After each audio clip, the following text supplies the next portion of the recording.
What's up, U2 land? This is the second game of 2021. Brian is in Dallas for an actual in-person Axis and Allies game on the fresh map. I've got my main man Ferris. It's his first Axis and Allies game ever. Me and Ferris are going to play the Axis for a change of pace. Let Brian see what it's like to play the Allies. Now, anyone who's a fan of our videos knows I am terrible at playing the Axis. And with Ferris joining me in his first game ever, I imagine we're both going to be terrible together. So the thought here was a quick video to let you know what our thoughts are. My initial inclination is to go all aggression with Japan. Attack early and often. We're going to pop up to the north and try to start robbing Russia of some IPCs, and we're going to push China off the board altogether. Create a stranglehold there. We'll worry about India later. We want to grab those money islands quick and start building up an economy to put pressure on multiple different fronts. The German-Italy strategy is going to be funnel what we can to get Italy up off the floor early so that they can put pressure on northern Italy, or on northern Africa. We're going to try something new with Germany. Our rules provide that if there are 4 German subs, that creates a wolf pack, and they attack at a +1, or 3 of the subs. 3 of the 4 will attack at a +1. So we're going to create some wolf packs. We're going to convoy to death the UK so that they can't get up and going in the Middle East the way they want to. So we're going to feint a London attack, but really what we're going to be doing is putting a stranglehold on them, have them invest a lot of money into saving London, while at the same time putting his pieces there and not letting him get him out. So we're just going to make him waste some money. That's sort of the idea. And then those wolf packs will help ward off larger fleets coming in, because we're going to build up a sizable air force to try to push them back out of Sea Zone 91 and play more of a defensive game in the Atlantic. Move slowly on this side of the board and try to prevent the Africa token from happening, and then win the game with our Japanese friends. Or so goes the theory. That's probably a terrible strategy. I'm the first to admit that, because again, I am terrible at playing the Axis. We're going to see where it goes. Everyone who wants to comment on this video that if you're going to win, you need to attack Russia first, and you need to attack Russia often, noted. I probably agree with that strategy, but we're going to try something different just to see if it works out. So let's see where we go from here. The start of the game, everyone knows the setup, and we're going to begin turn 1 now. Halfway through turn 1 on this very fancy board, Chris has opted for a Quang C oriented strategy, not a J1 attack, which had I recorded a pre-game video, I would have predicted he'd come out with a J1 attack, just because it's the most aggressive thing he could do. But he's made a conservative push into China, also ticking Russia into the war by taking Siberia, and of course sending a sub up to Sea Zone 5 to no doubt take care of the bonus that would be normally associated with that under our house rules. Not bringing anyone else into the war, so UK and Anzac get a chance to breathe for a minute.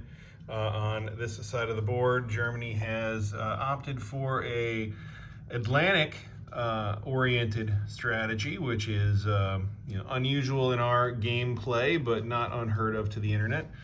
We've got 2 subs taking care of the folks up there in Ontario, 1 battleship left over from the attack, and Chris buying 2 subs to be put into 113. That's the different part. And obviously reinforcing the Italians as much as possible with both attack and a plane in Tobruk. Clearly a London-focused strategy to keep the UK occupied. we'll see how the Allies respond here on the rest of turn 1. Beginning of turn 2, definitely starting to remember why I don't like playing the Allies, because I'm sucking at it. The U.S. has gathered its forces here in Hawaii. The Anzacians have kind of gently branched out onto Dutch New Guinea.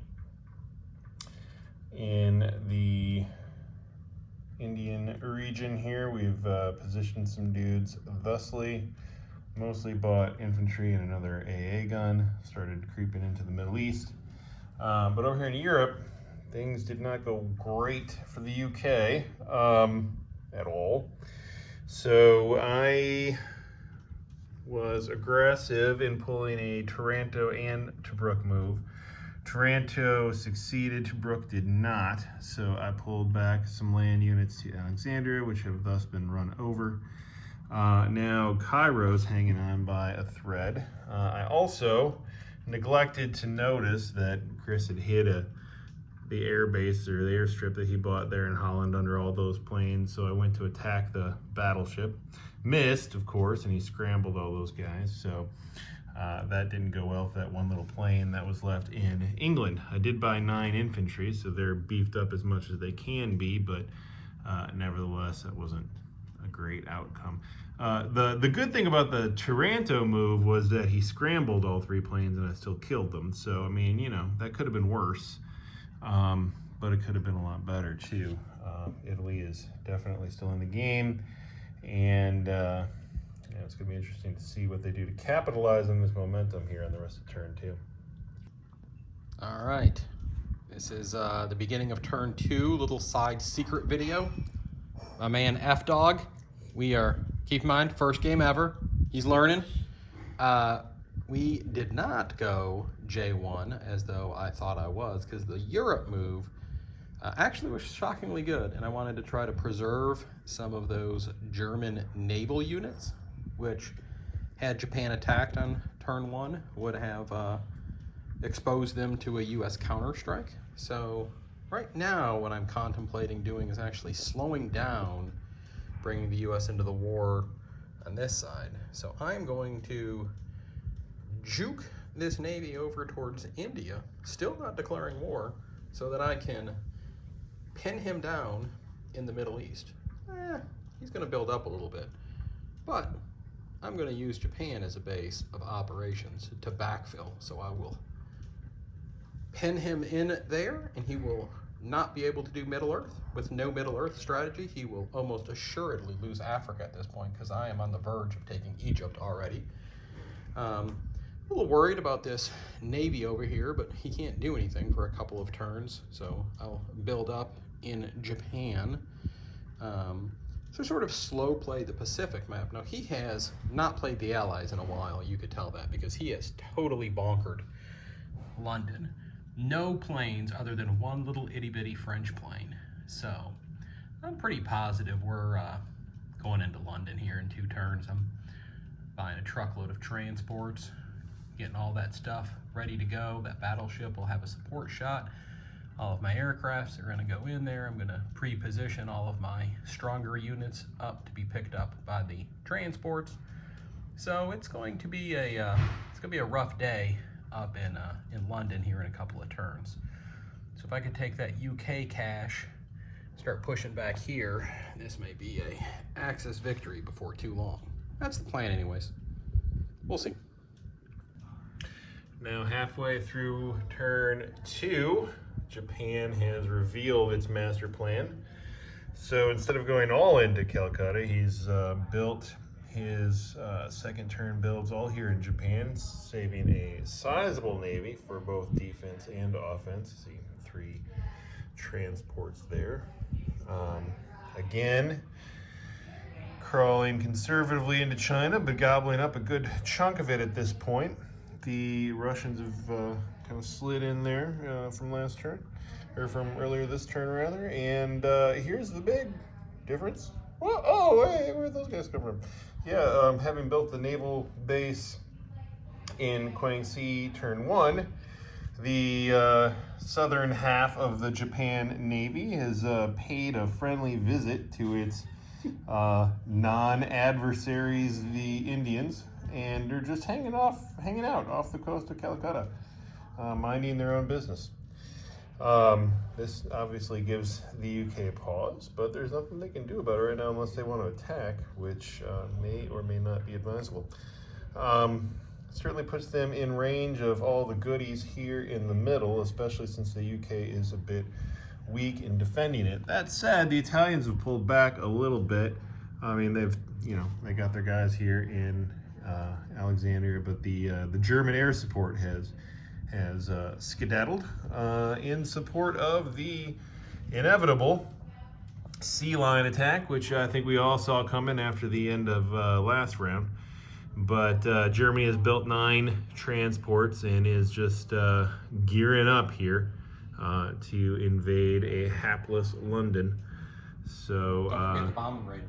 Oh yeah, there's a bombing raid too. 13 damage on the factory just because softening up the meal before he chews it. So what can the Allies do to cope here on the rest of turn 2? The beginning of turn 3, the action continues to advance. Americans, and with some Anzac support, continue to hold out in Hawaii, while the Anzacs also sneak into the Money Islands, since Japan has opened that up a little bit and made his intentions known in the south and in the north. The Chinese have struck back just a little bit and pulled back the rest of their forces, anticipating the oncoming Japanese tide. The UK has taken Iraq with a little bit of effort. There's a guy left there, a little hard to tell. Managed to hold on to Egypt since the Italians backed off a bit. And in an unusual twist, the British have spent all their UK money in South Africa and in Quebec. Why? Because London is hopeless. We've run the numbers there, and we're either going to invest another turn worth of guys on turn 2 that are going to die later, or they can die sooner. So why not start planning for plan B and build up the Navy in the Atlantic? That's what the British decided. U.S. is doing their best to reinforce while not yet at war as well. And we wait for the big move on Axis turn 3. Halfway through turn 3, Japan has just unleashed itself on the world. We see even more of China gobbled up now, and the fleet that had been parked in Calcutta decided to switch the other way, gobbling up some money islands, distributing themselves strategically all over the Pacific, and changing the balance of power in this neck of the woods. While on the European board, Germany has done what was expected of it and what was handed to it on a silver platter, and that is take London. Apparently not proud enough of it to stick a German marker on that. So took London with plenty to spare. The way that London rolled on those dice, it's a good thing they didn't build any more guys, because they wouldn't have hit anymore. So now Germany is all stacked up there and ready to go.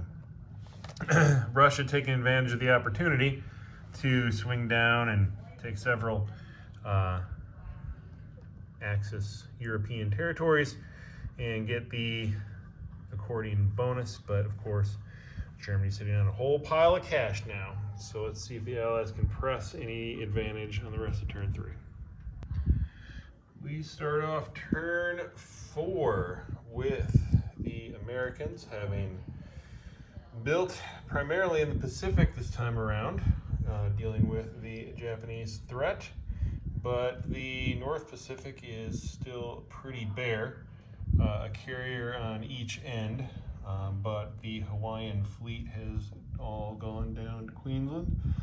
Why, you may ask, and why has Anzac built land units? Well, that's because of this Japanese positioning here, which puts quite a bit in striking range of Anzac. Of course, Calcutta is not safe either, so it's building up. Chose not to upgrade its factory under the house rules because it couldn't take advantage of that, so why give it away? Russians tend to curl around Mongolia there a little bit. The British on the European side couldn't build anything because all their money got stolen last term, but they've positioned themselves as well as they can to make a move in the future and collected 30 IPCs under the house rules, since their capital automatically relocates to Ottawa. A rule I always hated is the axis, but it's certainly coming in handy now, and certainly played a role in me abdicating London when I did. The Atlantic Allied fleet now is on the move and gearing up there in the new British capital of Ottawa.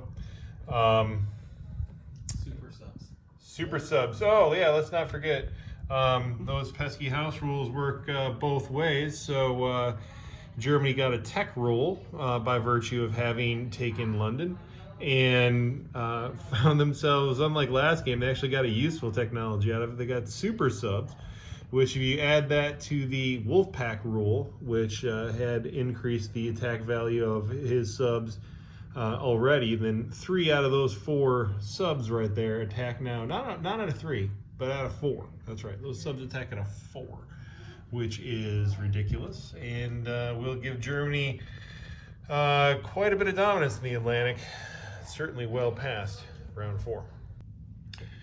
Now halfway through turn 4, the game continues to take shape. Japan is now fully committed navally to the South Pacific in reaction to the American fleet's move. See a powerful move into the Money Islands and Malaya, grabbing not only positive bonuses for the Japanese, but taking away some of the Anzac bonuses as well. On the China front, Japan has retracted a bit, a strategic reassembly in the south, but also dropping a military base in Anhui, so by no means conceding the Chinese front. On the European map, the Germans have, of course, redeployed towards the Russian front, as one would expect, reinforcing both Norway and the Navy, avoiding the mistake I made last game of not adequately protecting my transports. Chris has built a full loaded carrier here to defend the fleet of 10 transports, plus some more subs to take advantage of those super subs that he's got, and another wolf pack there off the coast of Normandy, building up plenty of infantry to defend the British Isles while sending all the tanks and guys who were in the British Isles here back to the homeland. Germany and Russia have traded these territories, Russia pushing farther south into Bulgaria as well, while also pulling back to defend Novgorod. So, what will the Allies do to slow this ominous Axis momentum on the rest of turn 4? Now, at the beginning of turn 5 is the first time the Allies show any signs of life. We'll see if it's enough or not, but couple unexpected moves. The U.S. here continuing to pile up in Hawaii. Most of those guys came from Queensland, so pulling back that way a bit.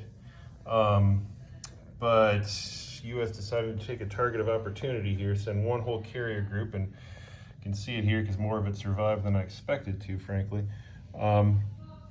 But saw an opportunity here to pick off a battleship and 3 transports. That together with an unguarded transport taken out by the Philippine planes, I judged was worth the loss, in addition to these 2 money islands here, in order to trim some important units from the Japanese Navy. Now he's still got 5 carriers here, so he's going to give me some hurt right back on the next turn. But we'll see. And then Sydney turtling up there in response to part of that strategy as well. But hopefully that at least slows Japan's momentum sufficiently to make a difference. UK Calcutta continues to turtle, while China and with the aid of Russia go back and forth with Japan. On the British front, the British are getting a little bit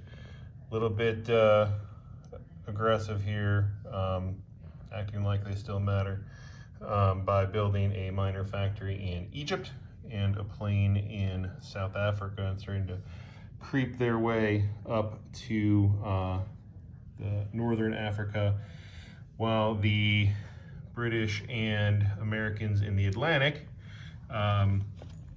defying the U-boat reign of terror by sending the Navy to 91 with a blocker here in 104 to hold off the U-boat horde. Now, this whole Navy still up here, so we'll see what happens on turn 5. Now, halfway through turn 5, Japan has retreated a bit from China, again continuing its strategic repositioning along the coast in order to prioritize taking back the Money Islands, as you may have expected, but not without some cost. Those are damage markers on almost all of its capital ships, having to bleed a little bit to take out that American Navy and the Americans off the islands. Lost a plane in that invasion, and so they took it back. Japan's back up to its full economic strength at that point, but weaker than he'd like to be, for sure. So I think the American tactic there had its desired effect. Japan building transports to reinforce against the oncoming Russian forces, all swung around from Siberia in order to come back into China. Reason being that Russia on the European front has so far got things in hand, able to bring stuff down and consolidate here in the Baltic states, more so than one may have expected. Russia also controlling all of South and Eastern Europe at this point, because Germany is adopting an unconventional strategy, really doubling down on this control of the Atlantic thing, building another carrier, some more subs. I mean, this is a formidable German Navy, certainly bigger than we've seen in the past, maybe perhaps ever. And they pose a substantial threat to the American Navy here, especially with those 5 bombers in France now. So we'll see here how that impacts the Allied strategy in the rest of turn 5. All right, we're in this for the longer haul now, switching dice as we begin turn 6. U.S. putting a little bit into the Pacific, mostly the Atlantic. We'll see that in a second.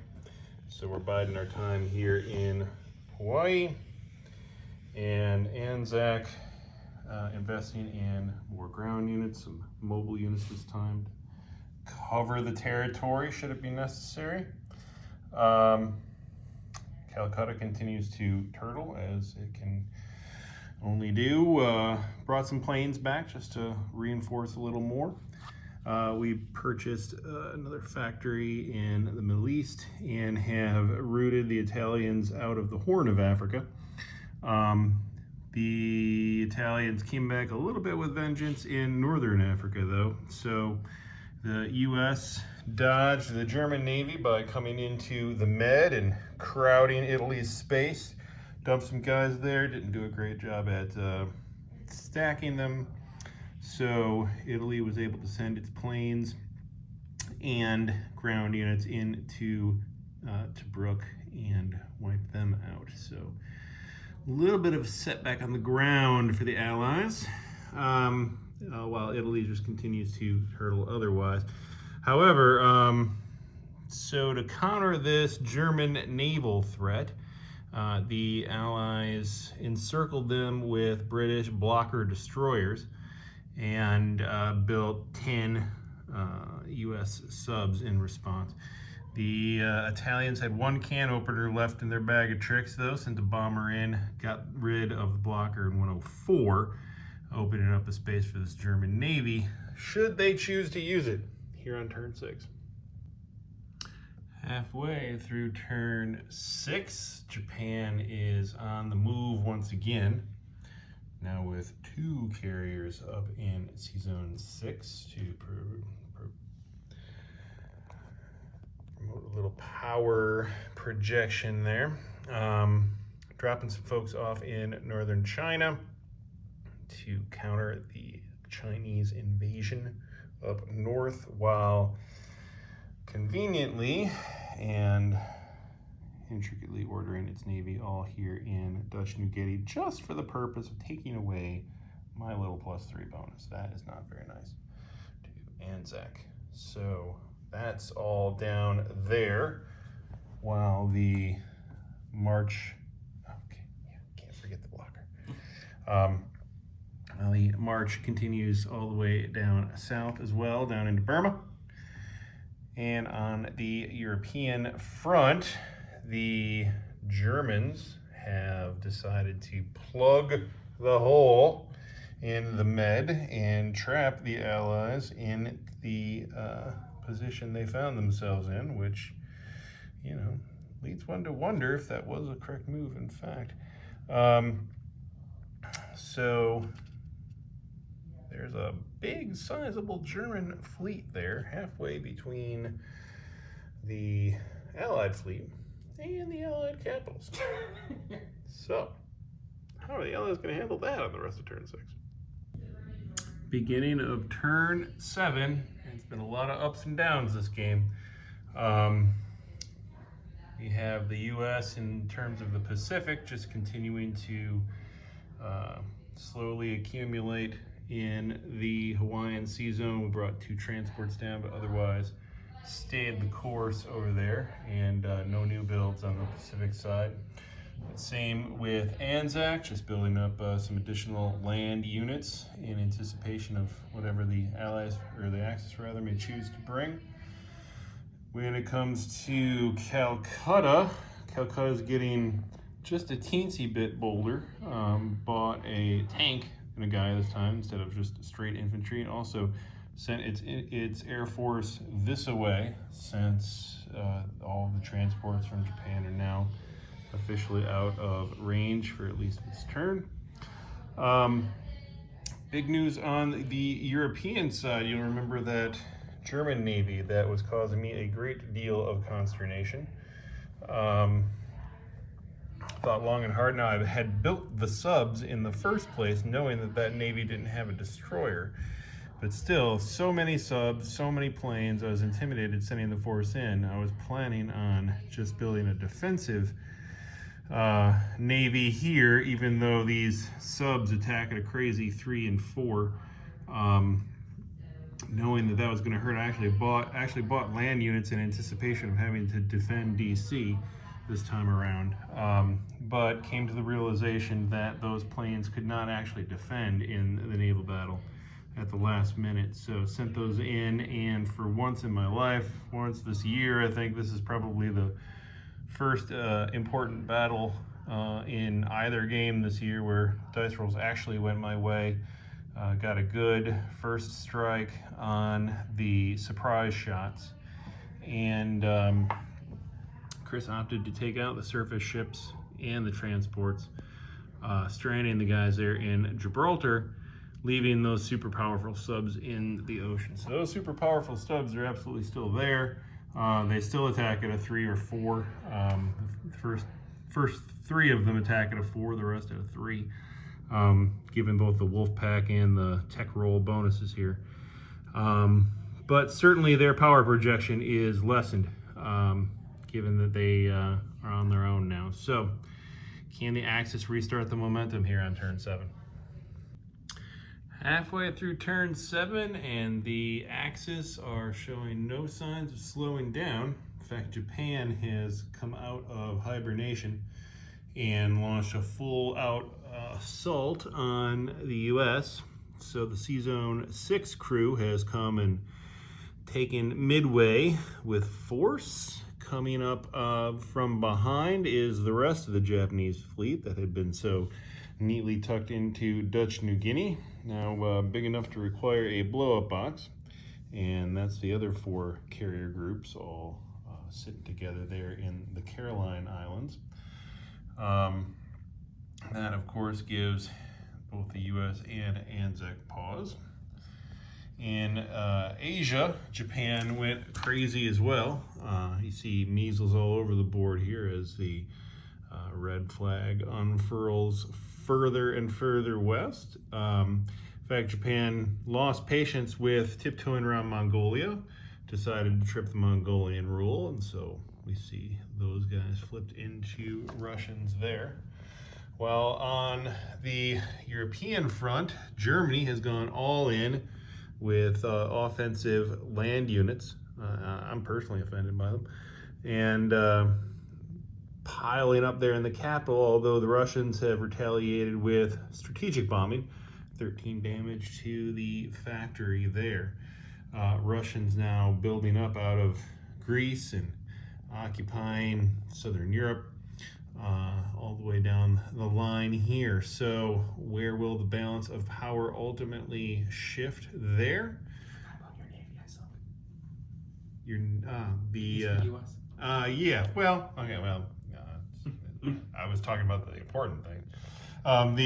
So those remaining little U-boats that came and sunk the surface ships here in 101, and that's fine. Got the couple carriers and destroyer and whatnot that were there, and got the wrath of the waiting scrambled planes that were there for them too. So that group of 8 is down to 4 now, and they're mighty and they're powerful and they roll at a 4. But there's only 4 of them left, and they're just subs. So, that's something. He slowed me down for sure. Sank a lot of ships, but that's 14 American subs here, waiting to lead the charge on the rest of turn 7.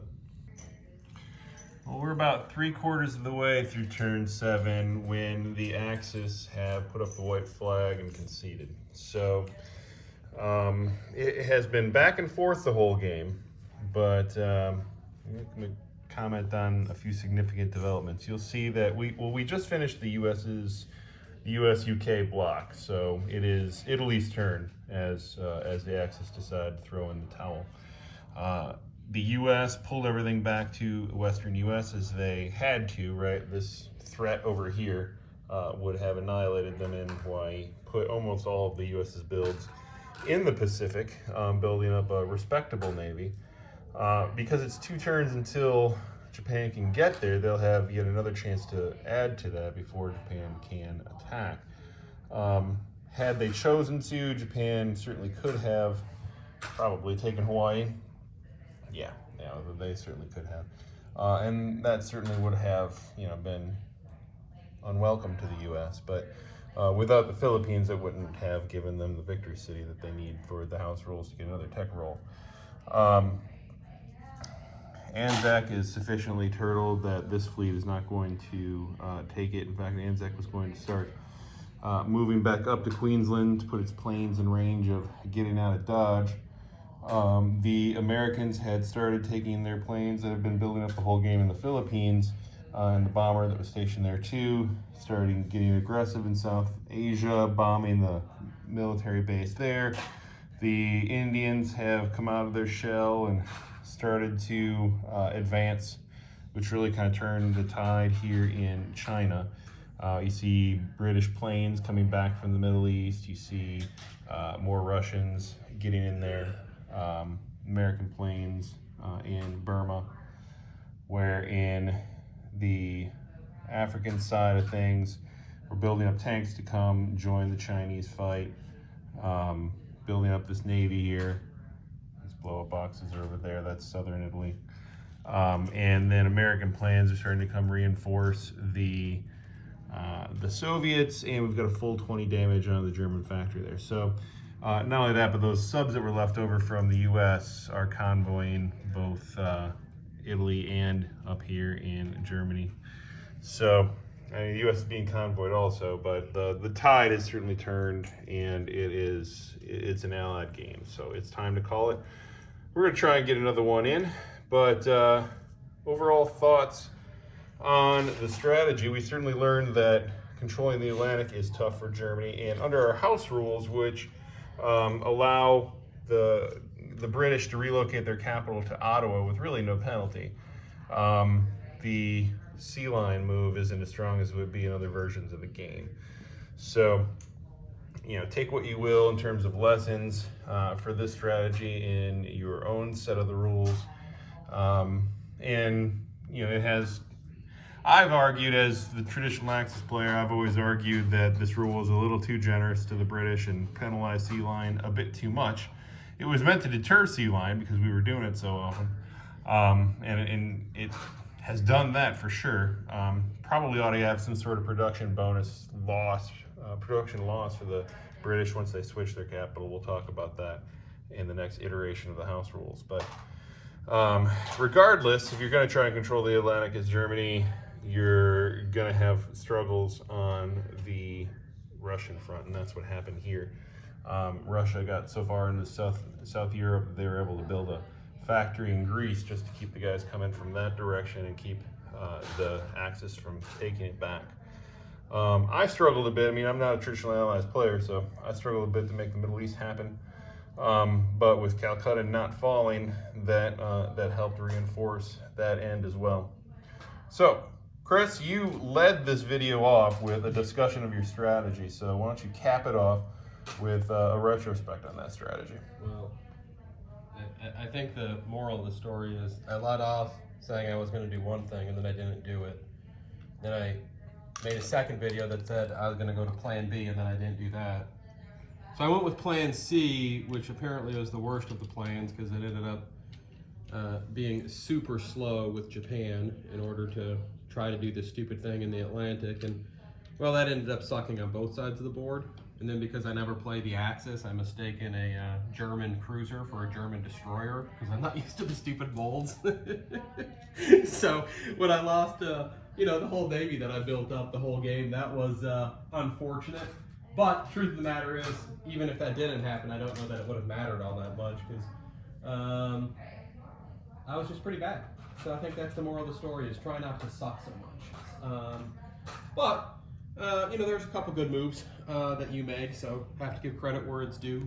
You know, the Sea Lion thing, true. I think it's probably overpowered. It just allows Russia to get too massive, particularly when they're getting +2 IPCs for all those extra territories. So, you know, even with the UK nowhere near Germany, you know, Russia's making 65 a turn. That can't happen. So, anyways, mistakes were made. That's why I want to try to see if we can even get the beginning part of the next game in. I want to try something else as the Axis, and then I'll be in a better position to have an idea as to whether we need to revise some of the house rules to rebalance them a little bit towards the Axis favor, which is sort of the purpose of these games, is we always play sort of one-sided, so you don't really have an appreciation for how some of the rules kneecap the other side unless you actually play them and live through it. So I think we might need some strategic rebalancing to make Sea Lion more viable, even if it's not an absolute crusher like it is in Out-of-Box. I like the idea of moving Ottawa, but having a penalty bonus there. We just have to figure out what that's going to be. So we'll reset up and go again. It's also worth noting that we had tweaked the house rules just a smidge before this game, specifically as to factories. On my suggestion, as the Axis, I always hate how we downgrade the factories every time they're taken over, but not when they're recaptured. So it really penalizes the Axis when you take a territory, you lose its capability, its production capability is permanently diminished. Then the other side takes it over and it's not diminished for them, and then you take it over again, it gets diminished. So what we did was substituting, downgrading the factories for damage on the factories. And We didn't get really a chance to test that here because there wasn't a lot of exchange of territory in Europe, but I'm getting the sense that that is a valid switch and that doesn't unduly benefit the Axis. So I think we're going to hold on to that for the time being. Out from Dallas.